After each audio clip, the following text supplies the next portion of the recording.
Assalamualaikum warahmatullahi wabarakatuh. Bapak Ibu, izinkan saya akan menyampaikan modul 1.4A9 Aksi Nyata Budaya Positif. Saya Siti Sulasmani, calon guru penggerak angkatan 9 dari SD Negeri Purworejo 01, Kecamatan Tempur Sari, Kabupaten Lumajang, Provinsi Jawa Timur. Tujuan aksi nyata saya yang pertama, menciptakan murid yang merdeka dan disiplin diri yang kuat. Yang kedua, menumbuhkan budaya positif di sekolah dengan meyakini nilai-nilai kebijakan yang universal. Tolak ukurnya adalah terbentuknya keyakinan kelas melalui kegiatan kesepakatan kelas yang dilakukan wali kelas dan siswa. Yang kedua, siswa mampu menerapkan dan menjalankan keyakinan kelas yang telah dibuat. Minimasi tindakan yaitu langkah-langkah tindakan yang akan dilakukan. Yang pertama, mendiseminasikan bersama rekan guru untuk menjelaskan pentingnya budaya positif, keyakinan kelas di sekolah, dan segitiga restitusi. Yang kedua, berkoordinasi dan berkolaborasi dengan wali kelas untuk membuat keyakinan kelas di kelas masing-masing. Yang ketiga, memantau, merefleksi, dan mengevaluasi keyakinan kelas yang telah dibuat. Dukungan yang dibutuhkan adalah dukungan dari kepala sekolah, dewan guru, dan murid agar rencana yang telah disusun dapat terlaksana. Sarana dan prasarana untuk menumbuhkan budaya positif di sekolah dan peran orang tua dalam melaksanakan budaya positif di rumah. Berikut ini merupakan kegiatan diseminasi di sekolah mengenai pemahaman dan pengalaman budaya positif. Terima kasih Bapak Ibu. Bismillahirrahmanirrahim. Assalamualaikum warahmatullahi wabarakatuh. A'udzubillahiminasyaitonirrajim. Bismillahirrahmanirrahim. Assalatu wassalamu ala asyrofil anbiya'i wal mursalin sayyidina wa maulana Muhammadin wa ala alihi wa sahbihi ajma'in. Amma ba'du. Yang kami hormati Bapak dan Ibu guru SD Negeri Purworejo 1. Alhamdulillah, puja dan puji syukur marilah kita berikan kehadirat Allah Subhanahu wa taala, Tuhan yang Maha Esa, karena pada hari ini kita dapat bertemu dalam acara penyebaran aksi nyata saya tentang pemahaman dan pengalaman penerapan budaya positif untuk lembaga kita.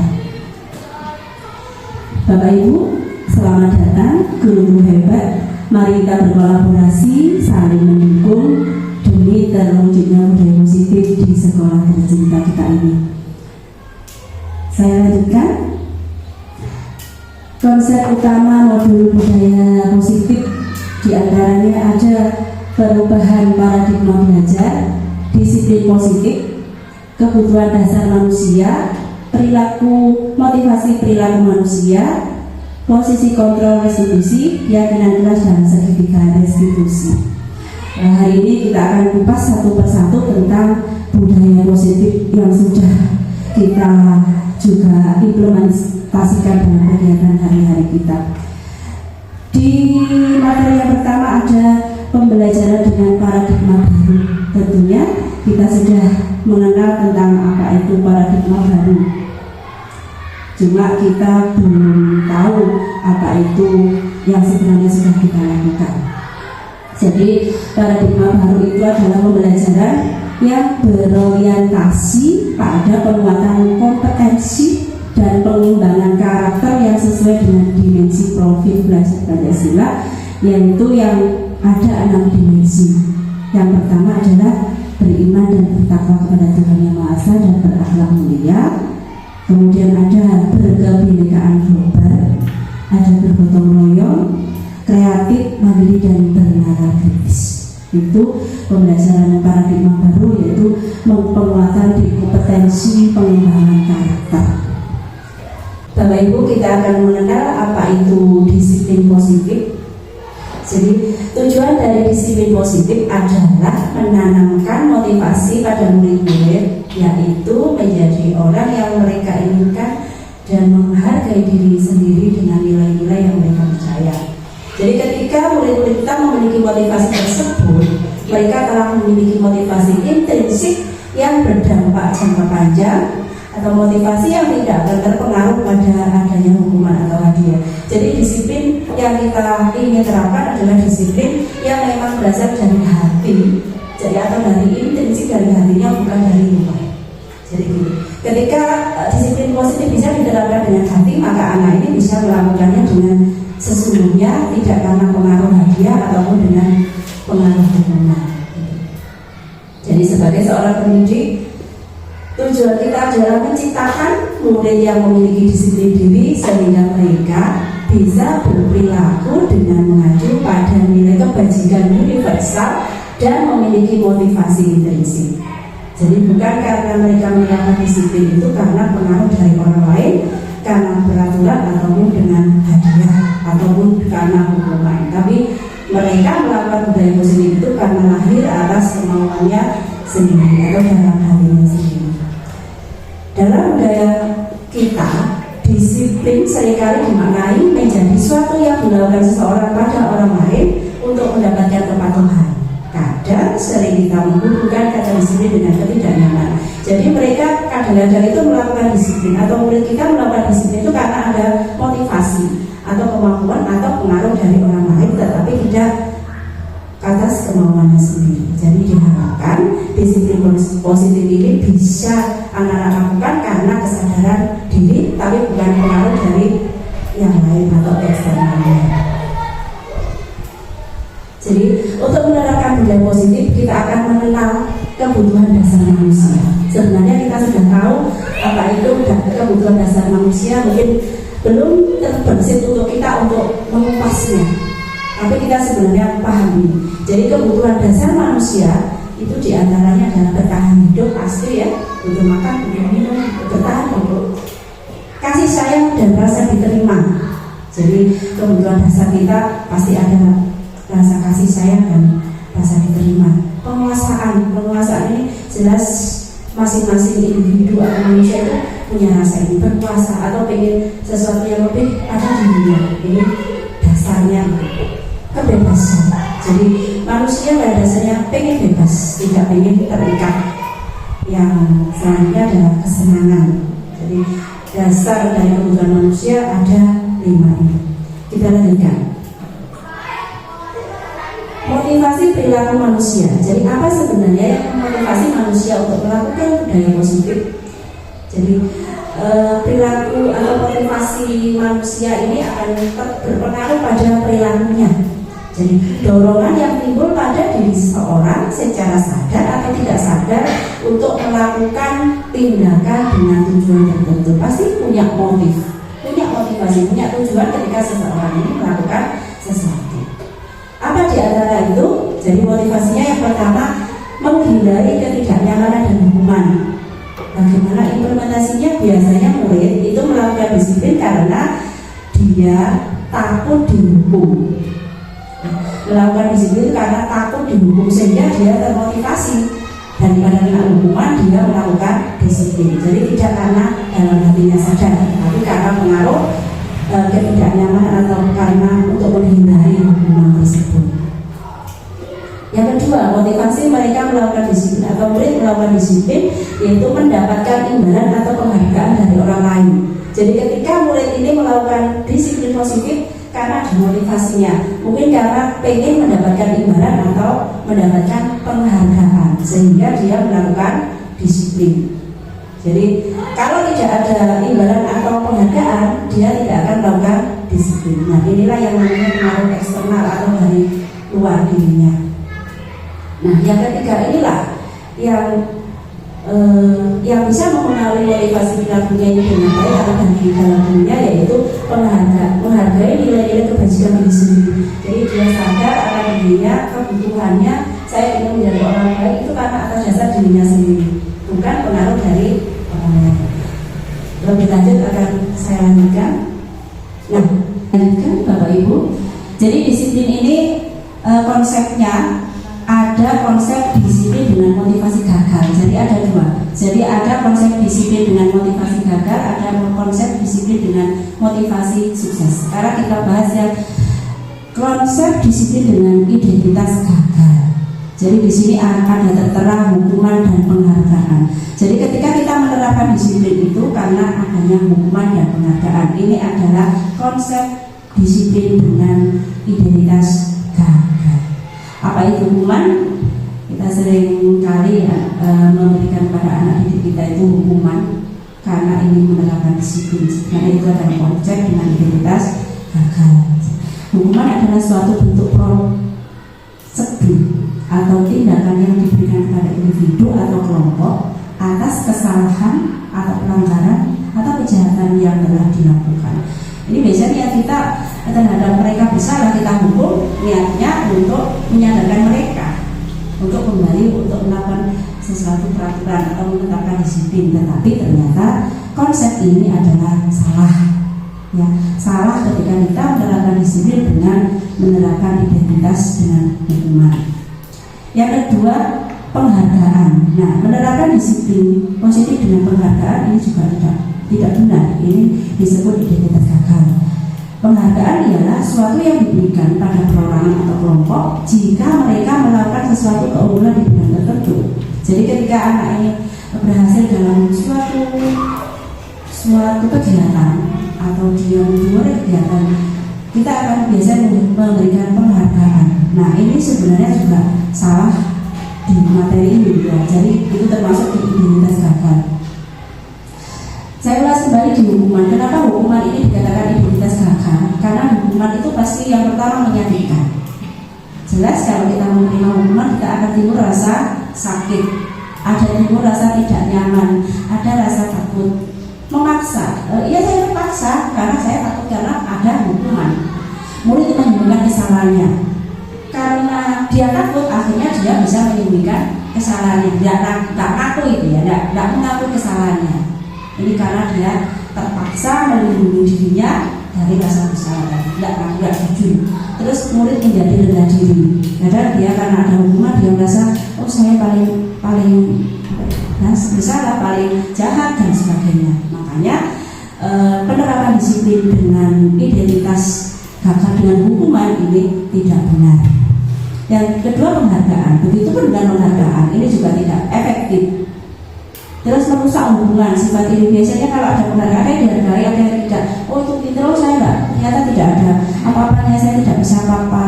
Jadi ada sifat ini, cuma saya enggak bisa. Ada sifat ini. Terus mematikan kreativitas. Jadi ketika ada penghargaan, anak ini tidak mendapatkan penghargaan. Ketika tidak dihargai, tidak ada penghargaan, maka dia tidak akan bersemangat. Jadi tahunnya dia bersemangat itu karena ada penghargaan, tidak dari hatinya. Jadi karena oh saya nanti biar dapat penghargaan, biar dapat hadiah dan sebagainya, sehingga dia mengikuti atau menerapkan disiplin. Kalau tidak ada penghargaan, dia tidak akan menerapkan disiplin. Ini dikatakan identitas gagal. Menghukum dengan sistem ranking, ya jelas ya. Ada tingkatan, ini paling pintar, sedang yang paling bawah itu sebenarnya menghukum, dan yang yang tersakiti adalah yang paling bawah. Ini gagal identitasnya, merampas hak menghargai dirinya. Jadi ketika anak ini merasa tidak ada penghargaan, kemudian dia tidak bersemangat, kemudian tidak berupaya untuk baik, ini namanya merampas hak menghargai dirinya. Jadi ngertinya dia adanya penghargaan saja, dia melakukan hal positif atau disiplin positif. Yang selanjutnya adalah konsep disiplin dengan identitas sukses. Nah ini yang perlu kita cermati juga. Yang tadi dengan identitas gagal, sekarang identitas sukses. Penerapan disiplin dengan identitas sukses yaitu konsekuensi dan restitusi. Yang paling diberatkan adalah restitusi yang bisa kita terapkan. Kalau konsekuensi itu karena adanya sesuatu yang kita lakukan itu akan berimbas, itu konsekuensi. Konsekuensi adalah akibat, hasil, impak atau pengaruh dari suatu perbuatan. Ketika kita melakukan sesuatu, ya itu hukumannya seperti mendapatkan itulah ketika kita melakukan pelanggaran. Itu konsekuensi. Tapi masih di identitas sukses. Penguatannya jangka pendek. Dia melakukan hal positif tapi pendek. Saat itu juga tidak berlangsung lama. Sadar tapi tidak berlangsung lama. perlu monitoring. Nah, ini perlu dimonitoring, terus diawasi terus. Stimulus atau respon, kemudian murid menghargai peraturan. Karena konsekuensi ini dia melakukan menghargai peraturan karena ada konsekuensi takut tadi. Terus kehilangan waktu untuk merenungi kesalahan. Oh iya, saya tadi kenapa kok berbuat itu ya, jadi saya dapat ini. Itu namanya konsekuensi. Terus yang penerapan disiplin dengan identitas sukses adalah restitusi. Nah, di sini yang perlu kita pelajari lebih lanjut ya. Penerapan ini diharapkan bisa kita terapkan untuk penanaman disiplin positif. Restitusi itu adalah proses menciptakan kondisi bagi murid untuk memperbaiki kesalahan mereka sehingga mereka bisa kembali pada kelompok mereka dengan karakter yang lebih kuat. Jadi ketika kita menerapkan disiplin positif ini tidak serta-merta langsung menyalahkan murid saja, tetapi kita menggali kenapa mereka melakukan hal tersebut. Jadi, apa cirinya? Yaitu murid bertanggung jawab atas perilakunya. Kalau kita menerapkan restitusi nanti, murid akan bertanggung jawab atas perilakunya. Fokus pada pemecahan masalah jangka panjang. Nah ini ya, tidak sebentar saja terus lupa lagi. Tapi kalau dengan restitusi dia akan dari dalam dirinya dan akan jangka waktu yang panjang pelaksanaannya. Murid menghormati dirinya dan orang lain.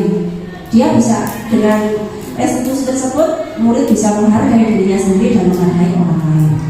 Terus teori kontrol dirinya memegang kendali. Jadi bukan pengaruh dari orang lain, tapi sudah hadir di dalam dirinya, sadar dengan dirinya tentang kebutuhannya, tentang dirinya, kesadaran dirinya. Itu kalau restitusi. Terus murid bersemangat memperbarui kesalahannya. Nanti kita akan kupas bagaimana selanjutnya restitusi. Cara penanaman disiplin pada murid. Jadi tadi saya sudah menjelaskan tentang pengertian restitusi.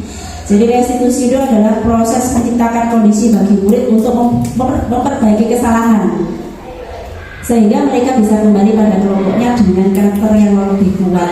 Jadi di sini restitusi itu tidak mencari kesalahan mereka, ya, tidak menjelekkan mereka, tetapi memberikan solusi terhadap masalahnya dan bisa kembali ke kelompoknya menjadi karakter yang lebih kuat. Bagaimana ciri-cirinya?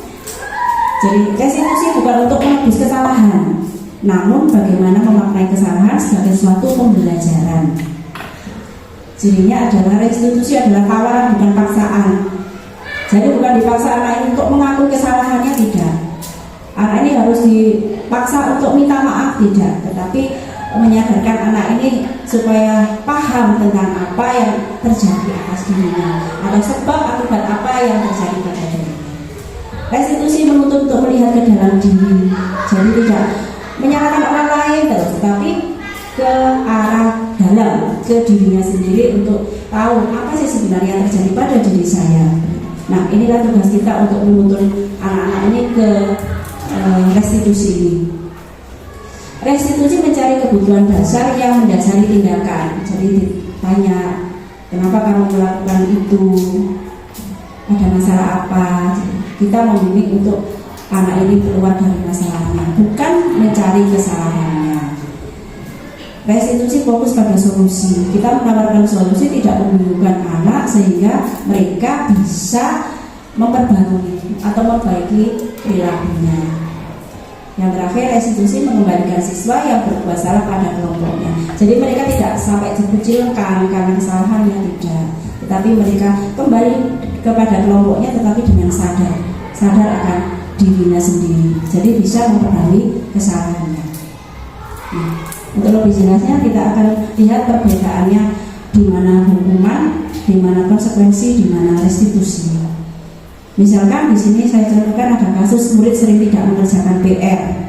Bagaimana tindakan hukuman, konsekuensi dan restitusi.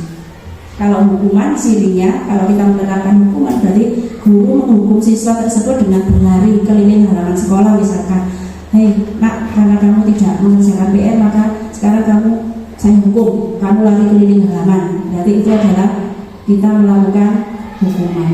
Ini tidak boleh. Guru marah dan murid menjadi takut.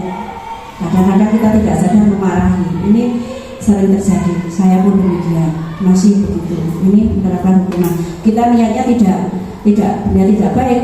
Niatnya kita itu mendisiplinkan anak, tetapi ternyata ini adalah jalan yang salah. Dan kemudian yang konsekuensi bagaimana? Kalau konsekuensi adalah guru memberi konsekuensi untuk mengerjakan saat istirahat. Jadi ketika umpama nanti berarti istirahat mengerjakan, itu konsekuensi. Nah ini memang niatnya menertibkan siswa, tapi ada waktu yang terampas dari anak ini. Terus guru tegas dan murid menghormati peraturan. Karena ketegasan itu anak-anaknya takut atau siswa takut sehingga mereka melaksanakan peraturan itu bukan atas dasar dirinya sendiri.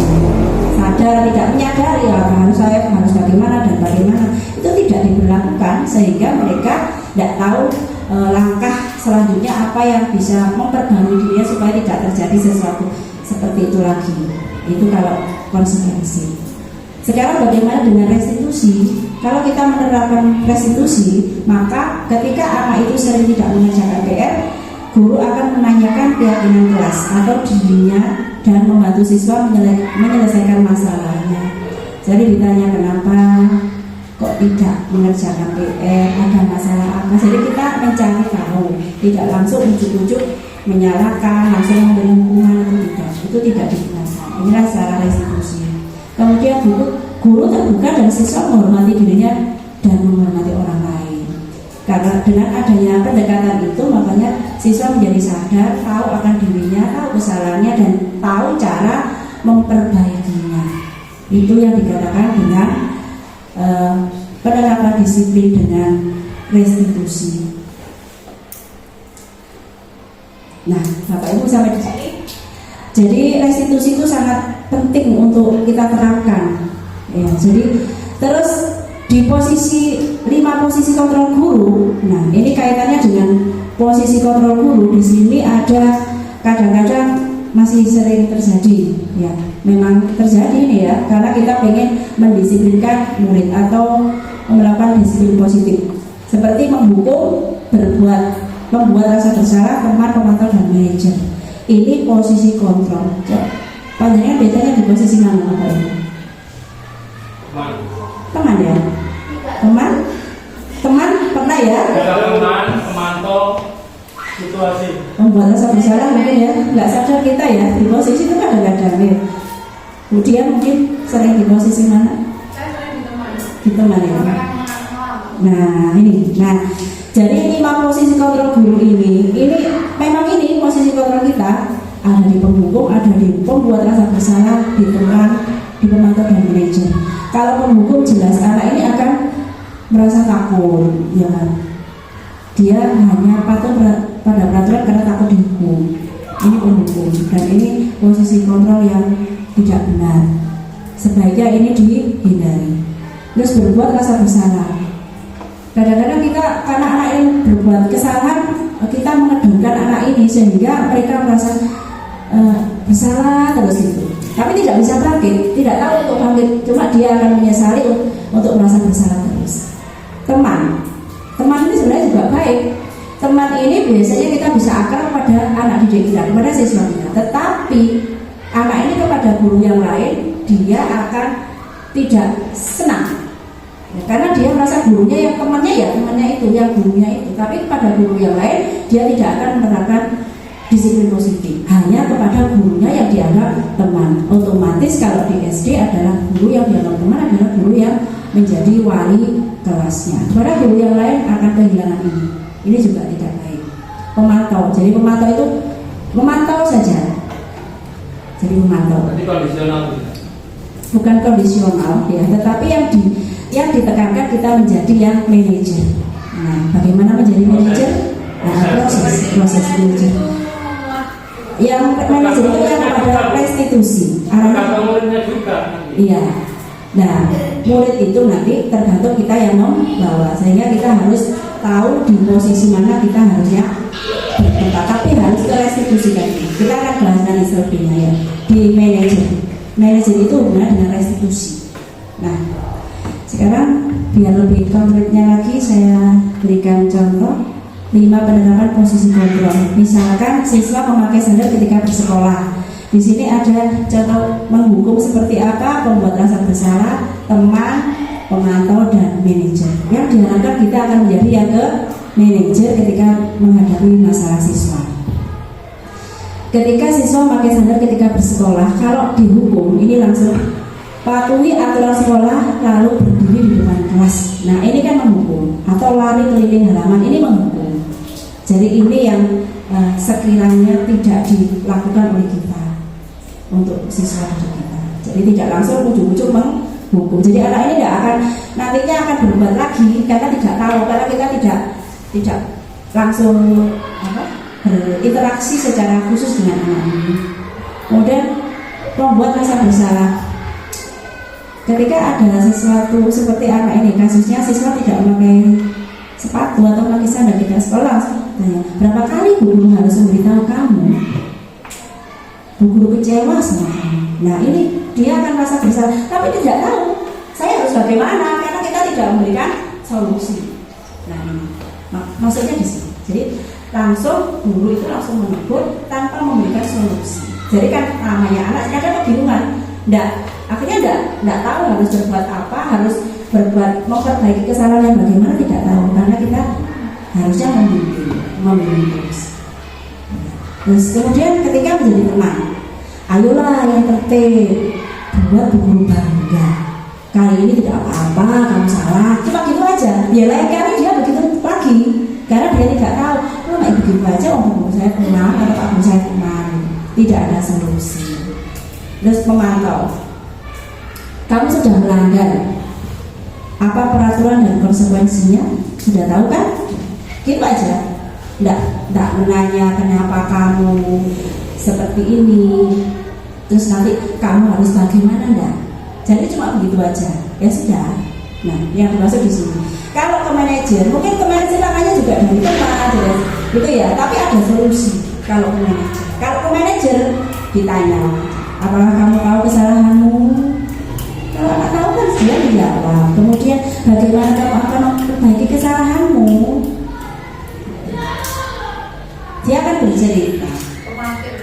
Kemudian dia akan tahu atas dirinya sendiri dan bagaimana dia akan pada suatu saat dia tidak akan mengulanginya lagi karena tahu dari dalam dirinya. Itu manajer. Tidak langsung memberikan sebuah hukuman, tidak langsung memberikan rasa bersalah, ya tidak langsung kayak berteman gitu aja, tapi tidak ada kontrol lagi. Ini ke manajer. Bapak Ibu, nah untuk melakukan restitusi, ya, untuk melakukan restitusi, maka kita harus juga mengadakan yang namanya keyakinan kelas. Ini adalah untuk patokan untuk membuat atau melakukan restitusi. Apa itu keyakinan kelas? Jadi keyakinan itu tidak sama dengan peraturan, Bapak Ibu. Ya, kalau keyakinan itu dari dalam diri, kalau peraturan itu dari seseorang memberikan peraturan. Misal lembaga punya aturan, gitu. Bukan dari keyakinan. Kayak keyakinan itu dari misal keyakinan kelas, berarti ya orang yang di dalam kelas semuanya ikut andil dalam melakukan keyakinan kelas atau membuat keyakinan kelas. Tapi kalau peraturan itu langsung aturan yang harus ditaati, jadi berbeda. Mengapa keyakinan kelas, mengapa tidak peraturan kelas? Nah, itu tadi jawabannya. Kalau peraturan itu harus dilakukan, kalau keyakinan kelas itu kesepakatan. Jadi kalau melanggar berarti sudah kesepakatan bersama. Tidak langsung ujuk-ujuk langsung harus itu enggak. Jadi seperti saya contohkan, mengapa kita memiliki peraturan tentang menggunakan helm saat mengendarai kendaraan roda 2 atau motor. Jadi kalau kita pakai helm berarti untuk apa Bapak Ibu? Keamanan ya. Untuk keselamatan. Kalau kita mikirnya untuk keselamatan, itu berarti itu adalah keyakinan, bukan karena peraturan. Kalau hanya peraturan saja, ya pokoknya saya harus tertib, nanti takut ditilang polisi. Nah, enggak karena keamanan, itu karena dari luar tadi. Bukan intrinsik, tapi ekstrinsik. Kalau ekstrinsik kalau enggak ada polisi ya enggak pakai, namanya aturan. Tapi kalau sudah dari keyakinan hatinya ada polisi atau ada peraturan, kalau sudah meyakini oh ini adalah untuk keamanan saya, maka tanpa itu kita akan pakai helm. Nah, itu bedanya keyakinan dengan peraturan. Atau ketika diwajibkan memakai masker ketika ada pandemi. Jadi ketika dia yakin dengan kesehatan saya memang membahayakan untuk saya harus pakai masker. Ya sadar. Jadi yakin, oh saya harus pakai masker, bukan karena aturan. Kalau karena aturan saja ya, kalau nggak ada aturan saya nggak pakai. Tapi kalau sadar dari hatinya sendiri, walaupun tanpa aturan, oh saya pengen sehat kok, saya pengen tidak kena virus, saya harus pakai. Nah, ini baru kita ada namanya keyakinan. Nah, itu bedanya keyakinan dan peraturan. Sekarang bagaimana untuk keyakinan kelas? Cara kita membuat keyakinan kelas, dari guru dan siswa membuat keyakinan kelas, bukan gurunya saja, bukan muridnya saja, tetapi semuanya dilibatkan dalam kelas itu. Jadi yang pertama adalah berdiskusi tentang peraturan. Anak-anak dikatakan peraturan itu seperti apa? Peraturan itu biasanya kan perintah ya. Kata-katanya tidak positif tapi perintah di situ. Nah, kemudian kita merumuskan peraturan menjadi keyakinan. Kalau keyakinan itu sudah bersama-sama, tidak perintah lagi. Jangan buang sampah sembarangan, itu adalah peraturan. Kalau terciptakan lingkungan yang bersih gitu, itu adalah keyakinan. Itu sudah berbeda. Kemudian setelah merumuskan peraturan menjadi keyakinan, baru menempelkan keyakinan kelas. Ditempelkan sebagai acuan untuk pelaksanaan restitusi. Jadi nanti kalau ada anak yang tidak melakukan disiplin positif, kita akan arahkan lagi. Kalian tahu, masih ingat tentang keyakinan kelas yang sudah kita buat gitu. Tinggal ke situ. Patokannya adalah ke keyakinan kelas, mengingatkan saja. Tidak boleh terlambat. Tidak boleh terlambat itu adalah aturan. Kalau disiplin masuk sekolah gitu kan, berangkat sekolah pagi gitu, seperti itu kan. Oh, kalau terlambat berarti saya tahu keyakinan kelas yang sudah kamu langgar, misal gitu, tahu oh kalau berangkat harus pagi, kan sudah ada di keyakinan kelas yang sudah pernah kita bentuk tadi. Tinggal apa? Tinggal mengingatkan aja ke keyakinan kelas tersebut, sehingga keyakinan kelas ini penting untuk kita lakukan atau kita buat di kelas masing-masing, karena ini untuk penerapan nanti di restitusi. Kita lanjutkan seperti ini contohnya. Ini salah satu contoh keyakinan kelas di kelas 2 SD Negeri Purworejo 1. Misalkan bertanggung jawab menyelesaikan tugas piket, bersikap jujur, bersikap tenang saat pembelajaran berlangsung. Seperti bersikap tenang saat pembelajaran berlangsung. Kalau aturan itu seperti jangan ramai, tidak boleh ramai, itu aturan. Tetapi kalau sudah di keyakinan kelas menjadi positif kata-katanya. Bersikap tenang saat pelajaran berlangsung, artinya tidak boleh gaduh, tidak boleh berbicara, tapi tidak ada kata-kata dilarang atau tidak boleh, tidak. Tetapi kata-katanya adalah positif. Bersikap sopan santun dan menghormati guru. Misal dilarang apa biasanya? Tidak sopan, harus sopan pada bapak dan ibu guru gitu kan, ada kayak perintah, itu aturan. Kalau keyakinan sudah lebih positif lagi, lebih halus lagi, itu bedanya. Saling tolong menolong, itu hidup rukun dengan teman, seperti itu adalah keyakinan kelas, tidak perintah tetapi bentuknya kalimat positif. Kita lanjutkan Bapak Ibu, bagaimana membentuk keyakinan kelas. Jadi yang pertama seperti tadi sudah tersinggung di depan, jadi siswa menuliskan keyakinan yang mereka inginkan, ditulis saja semuanya, apa yang pengen mereka, ditulis semuanya. Kemudian guru dan siswa mengulas keyakinan yang telah tertulis, sekira apa yang kira-kira bisa kita sepakati, kita bisa lakukan, itu kita bahas bersama. Kemudian guru dan siswa memilih keyakinan kelas yang penting. Jadi bisa banyak yang ditulis anak-anak, cari yang paling penting. Bisa ada yang sama, ada kemiripan, itu cari satu, cari yang paling penting. Mengubah keyakinan kelas menjadi kalimat positif. Tadi ada dilarang, harus itu diubah kalimatnya. Seperti saling menghargai teman, gitu, seperti itu. Tidak boleh bertengkar, itu kan kalimat perintah. Tapi saling menghargai teman itu kan menjadi kalimat positif, diubah kalimatnya. Terus kemudian mengecek dan menyepakati keyakinan kelas. Kalau sudah sekira itu sudah cocok, disepakati, maka dijadikanlah sebagai keyakinan kelas. Kemudian ditempelkan, kemudian itu tadi untuk patokan ketika kita akan menerapkan disiplin positif, dikembalikan ke keyakinan kelas kita. Nah ini yang terakhir.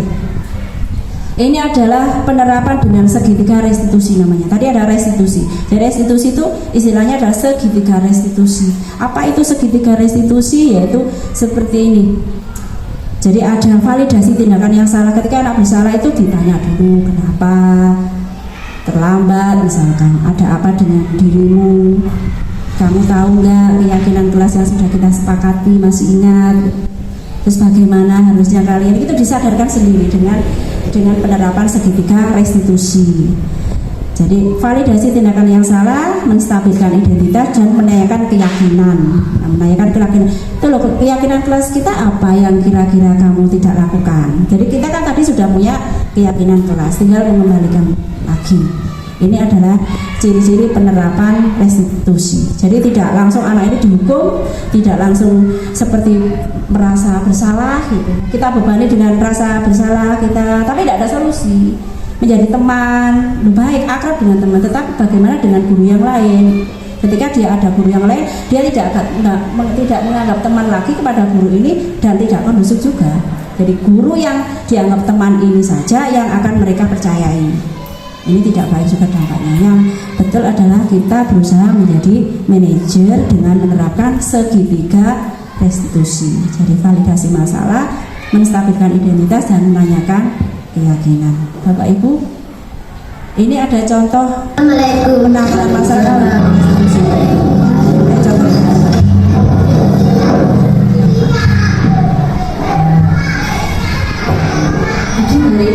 Ini validasi masalah.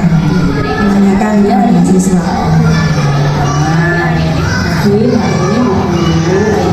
Jadi ya, apa ya? Ya.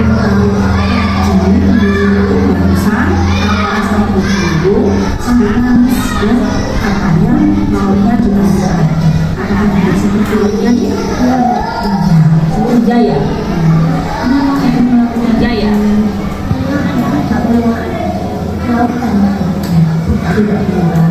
Adit pengen lautan seperti itu ya. Adit pengen lautan. Terus kalau pengen lautan, apakah harus punya teman? Enggak ya. Ini kapan enggak enggak ya? Harusnya gimana kalau pengen lautan? Ya, kalau pinjam pasti dipinjam ya kok ya. Kalau pinjam baik-baik, pinjam kok ya. Kalau pinjam baik-baik.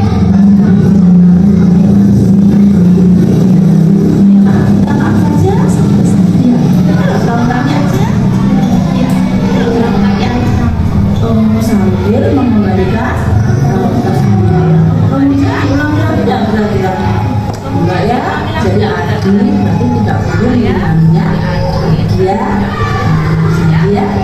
dia sudah menjadi kesepakatan kelas ambil nanti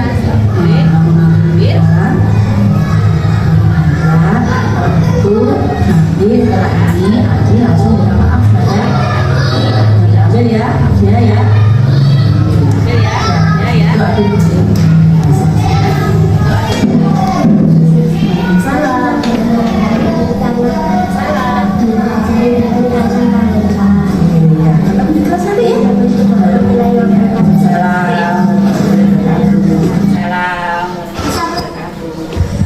Bapak Ibu, tadi ada sedikit contoh penerapan restitusi untuk kegiatan kita di dalam lembaga ini. Jadi tadi sudah dikatakan ada 5 posisi kontrol kita, di antaranya ada apa pertama tadi? Penghukum ya. Pertama penghukum, kemudian pembuat rasa bersalah, kemudian ada teman, ada pemantau, ada yang terakhir adalah manajer. Jadi manajer ini nanti pelaksanaannya atau menjadi manajer itu harus dengan menggunakan segitiga restitusi. Jadi intinya di sini adalah menanyakan kepada mereka tentang apa masalahnya, apa yang dialami, terus kemudian apa yang mereka inginkan, kemudian tanya kira-kira bisa nggak keluar dari masalah ini, apa yang mereka bisa lakukan untuk bisa kembali dia menjadi anak yang baik-baik ya. Jadi dari hatinya sendiri, tidak karena dorongan orang lain. Jadi kita pandai-pandai menggali dari anak ini, tidak langsung kita terapkan hukuman atau menerapkan mereka merasa bersalah atau sekedar menjadi teman saja, tapi tidak ada solusi, tetapi untuk menjadi manajer. Bapak Ibu, kesimpulan hari ini adalah dalam penerapan program disiplin positif hendaknya guru memiliki standar kepribadian profesional dan sosial yang baik, di mana guru mampu merefleksikan pada posisi kontrolnya saat ini. Jadi kita harus menjadi contoh karena kita adalah pengajar. Di sini ada sistem among yang harus kita lakukan. Jadi tidak hanya mereka langsung ada peraturan, langsung ada tindakan, tetapi kita tidak melakukan restitusi. Begitu Bapak Ibu. Mungkin ada yang ditanyakan dari sini?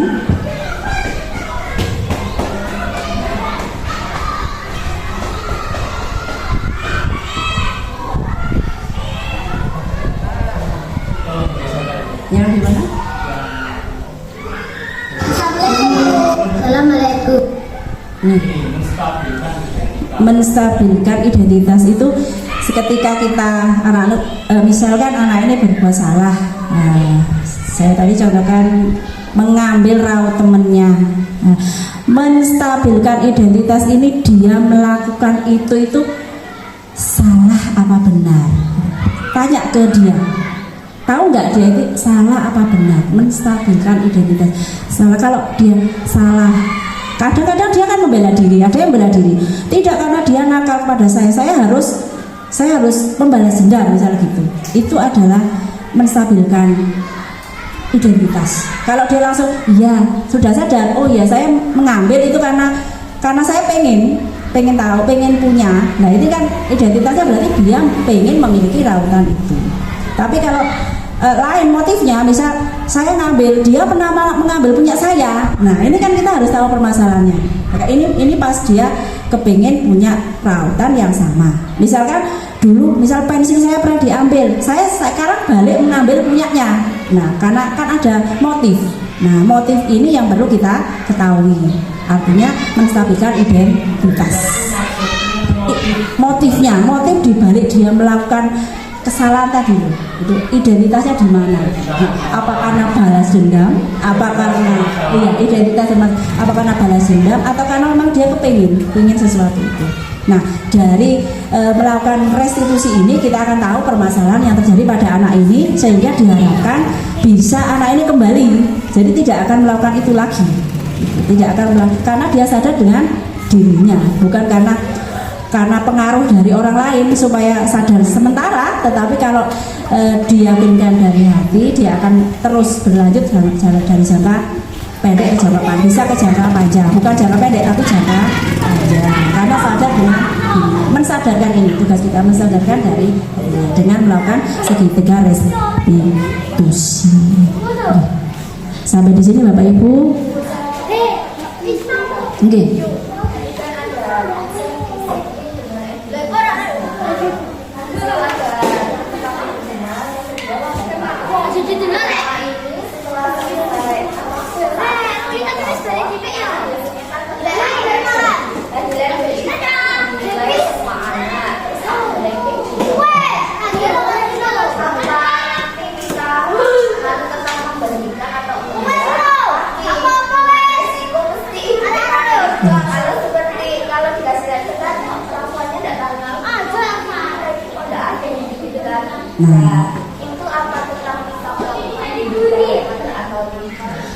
Nah, sebenarnya kan di situ memang dijelaskan kalau ada penerapan dengan identitas gagal dengan sukses ya.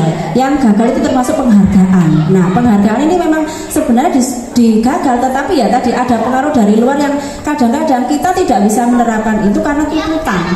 Karena tuntutan dari ibunya ini sebenarnya kalau ini harusnya diberitahukan kepada mereka. Tetapi kalau tuntutan biasanya kan kembali ke kita juga. Mereka akan menyalahkan kita. Nah, inilah yang mungkin nanti kita kembalinya ke kesepakatan, ke keyakinan tadi. Sebenarnya ini melanggar maksudnya akan membuat anak ini akan ada yang merasa di bawah, ada yang di atas. Ini sebenarnya tidak boleh, ini memang tidak boleh. Tetapi karena ini sudah budaya ya yang harus kita hadapi. Kalau kita bisa menerapkan keyakinan yang mana yang nanti bisa kita pilih ya. Misalkan kita harus memberitahu kepada orang tuanya bagaimana mengatasi ini. Kalau orang tuanya memaksa, berarti kita juga punya keyakinan bersama, berarti kita sepakati gitu. Kalau memang bisa kita yakinkan, itu sebaiknya tidak ada najer gitu ya, benar begitu. Karena kita memang salah sebenarnya dengan itu. Ada anak yang seperti tidak dihargai gitu ya, di bawah sendiri. Itu pasti menyolok. Dan anak ini akan kadang merasa minder juga sebenarnya, merasa minder. Padahal dia sebenarnya punya keahlian di bidang yang lain. Tetapi karena tuntutan tadi, lah ini loh, jadi abaikan. Nah, itu ya yang dipermasalahkan ya sebenarnya ini yang memang sulit untuk kita selesaikan. Mungkin satu-satunya jalan adalah dengan keyakinan bersama, kesepakatan. Artinya gimana biar mereka juga kita mau mereka juga memikirkan anak-anak ini, jangan egois gitu, enggak egois. Kalau misal bisa kita lakukan ketika kita ada, misal setelah ada uji kompetensi, misalnya asesmen, itu kita beritahu, misal di grup, bisa kita di grup, mungkin sharing di grup, itu bagaimana respon mereka, itu bisa. Nih, kalau memang memaksa, kita mau apa lagi? Karena itu kan kita sudah membuka ruang untuk bersepakat. Sepenting apa yang sudah kita tahu, sebisanya kita bisa laksanakan. Mungkin itu boleh sementara. Mungkin ada yang lain? Cukup? Mungkin nanti kita bisa sambung omongan di luar ya, luar ini. Bapak Ibu, terima kasih atas waktunya hari ini. Semoga apa yang kita bicarakan sedikit ini bisa bermanfaat, bisa kita sambung lagi di waktu dan kesempatan yang berbeda. Terima kasih. Ada kurang lebihnya mohon maaf. Saya akhiri. Wassalamualaikum warahmatullahi wabarakatuh.